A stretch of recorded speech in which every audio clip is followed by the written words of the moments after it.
Nah, jadi sistem politik Indonesia itu adalah sistem politik demokrasi Pancasila.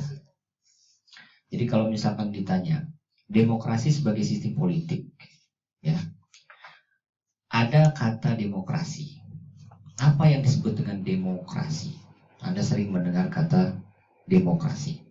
Demokrasi itu berasal dari dua kata, yaitu demo dan kerasian. Nah, demo itu artinya adalah rakyat, ya. Kerasi itu pengambil keputusan. Jadi pengambil keputusannya itu berada di tangan rakyat. Tetapi ada yang mengartikan demokrasi itu adalah perlindungan hak asasi manusia, menjunjung tinggi hukum, tunduk terhadap kemauan rakyat, adanya pengakuan perbedaan dan kesamaan, adanya perlindungan terhadap kelompok-kelompok minoritas, dan supremasi sipil atas militer. Jadi demokrasi itu yang paling berkuasa sebenarnya adalah rakyat. Ya, makanya presiden dipilih dengan suara terbanyak. Nah, berarti yang berhak untuk menentukan arah kebijakan suatu negara ke depan adalah rakyat. Nah, jadi konsep demokrasi harus tunduk kepada kemauan rakyat. Kemudian pengakuan perbedaan dan kesamaan. Jadi kalau di dalam suatu negara ada perbedaan baik agama, suku, itu perbedaan itu diakui. Ya, adanya perlindungan terhadap kelompok-kelompok minoritas. Ada kelompok-kelompok kecil yang tidak begitu signifikan pengaruhnya, itu juga harus diakui.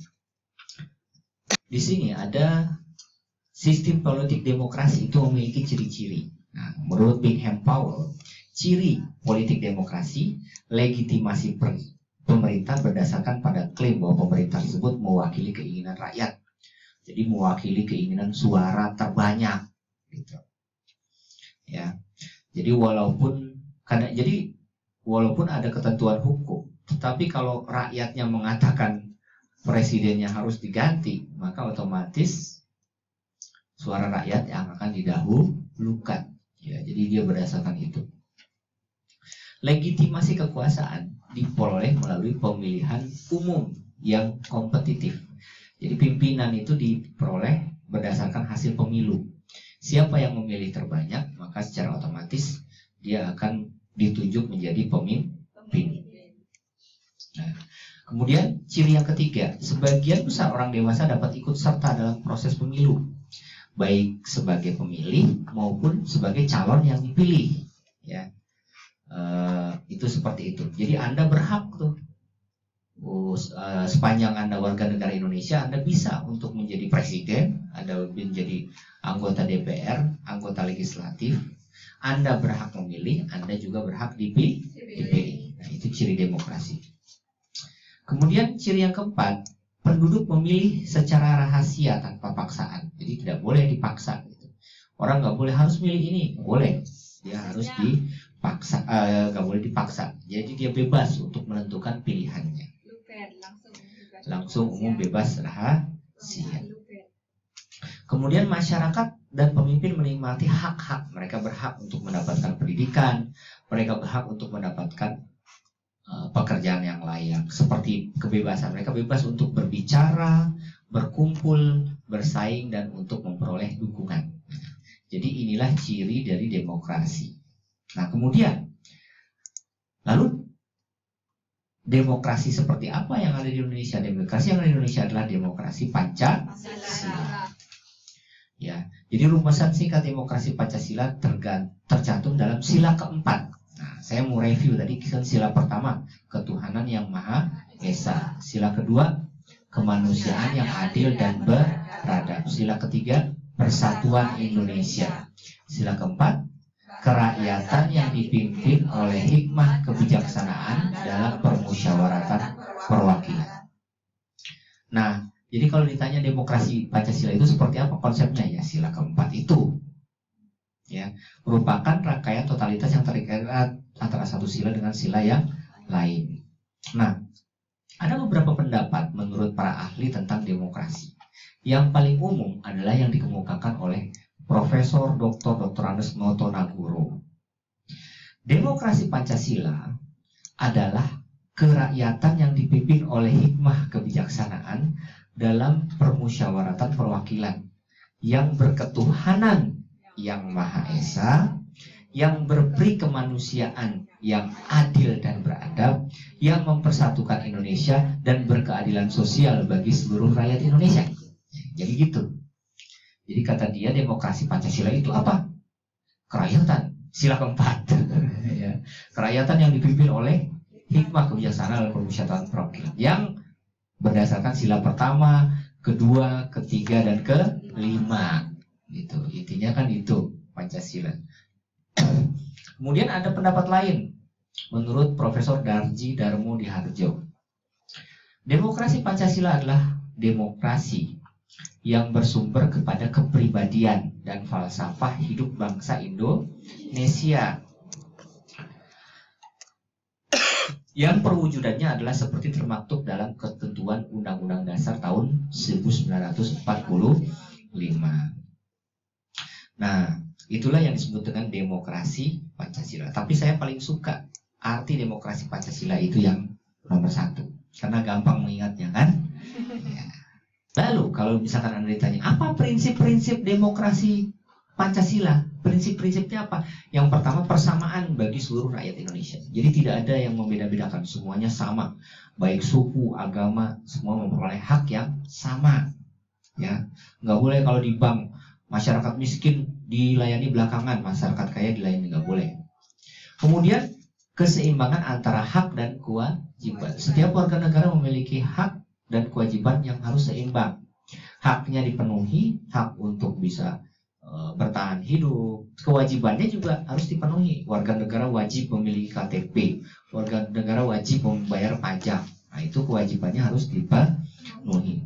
Kelaksanaan kebebasan bertanggung jawab secara moral kepada Tuhan Maha Esa, diri sendiri dan orang lain. Ya, jadi pelaksanaan bertanggung jawab secara moral kepada Tuhan. Kemudian mewujudkan rasa keadilan sosial, ya, bersifat adil. Ya, kemudian pengambilan keputusan dengan musyawarah dan mufakat. Jadi kalau misalkan keputusan tidak diambil oleh satu orang, tetapi harus dimusyawarahkan. Kalau misalkan mentok, maka dipilih berdasarkan suara terbanyak. Ya, apalagi mengutamakan persatuan nasional. Ya, jadi yang diutamakan adalah persatuan bangsa. Mengutamakan persatuan nasional dan menjunjung tinggi tujuan dan cita-cita nasional, itu yang lebih diutamakan. Ya, jadi bukan kepentingan golongan. Baik, pertanyaan berikutnya, selain demokrasi Pancasila, adakah demokrasi atau sistem yang lain, sistem politik yang lain? Jadi kalau apakah sistem politik Indonesia adalah demokrasi Pancasila? Nah, di berbagai negara dunia ternyata ada beberapa sistem politik yang lain. Yang pertama, berdasarkan ideologi. Ya, demokrasi itu ada yang namanya demokrasi konstitusional atau yang disebut dengan demokrasi liberal. Kayak Amerika Serikat, itu negara liberal. Demokrasi konstitusional merupakan sistem politik demokrasi yang didasarkan kepada kebebasan individu. Jadi dia bebas, ya, liberal. Siapa yang kuat dia akan bertahan, yang lemah tersingkir, gitu kan. Ciri khas pemerintah demokrasi konstitusional adalah kekuasaan pemerintahnya terbatas dan tidak terkenakan banyak campur tangan dan bertindak sewenang-wenang terhadap warganya. Jadi pemerintahnya terbatas, dia nggak bisa berintervensi. Contohnya di Amerika Serikat, setiap orang berhak untuk mendapatkan pekerjaan. Bahkan usia itu tidak dibatasi, bekerja sampai usia berapa. Makanya di sana kalau Anda naik pesawat, pramugarinya itu sudah tua-tua, karena nggak boleh. Mereka kalau melamar pekerjaan kemudian ditolak karena faktor usia, berarti itu melanggar konstitusi. Ya, makanya kalau American Airlines itu semuanya sudah tua-tua, udah sepuh, itu yang jadi pramugari. Nah, kalau misalkan Anda ke restoran, itu nenek-nenek yang melayani Anda. Itu bahkan kadang-kadang sampai gemeteran gitu karena sudah Tuhan. Tetapi kalau ditolak nggak boleh.